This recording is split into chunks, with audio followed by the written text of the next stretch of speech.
Martin and Stefan are electricians. They are in charge of the glass fiber network in the municipality of Greenhill. Besides the network expansion, inspections also form a part of their daily work.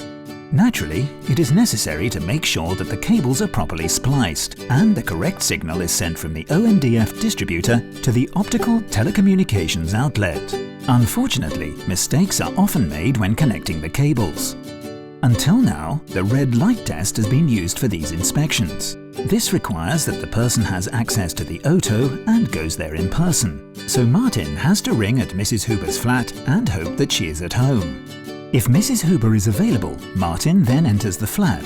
He goes to the OTO and there he uses a red light to check the connection to the OMDF, where Stefan is waiting. This method is time-consuming and costly, which is why we now have optical line identification, or OLiD. OLiD simplifies most of the procedure because it allows uncomplicated and precise identification of the cables. For this purpose, the glass fibers are marked using a so-called FBG code, which is permanently engraved in the fiber core using a UV laser.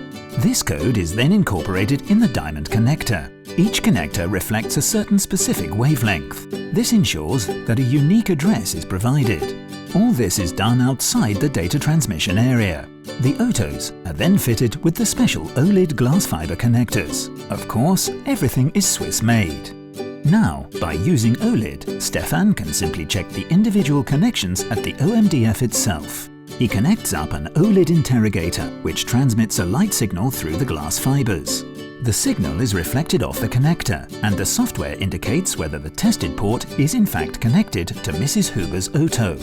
The results can then be easily exported to an Excel table and processed further. OLiD ensures that the whole cable can be tested, and this is done by just one person. This saves an enormous amount of time.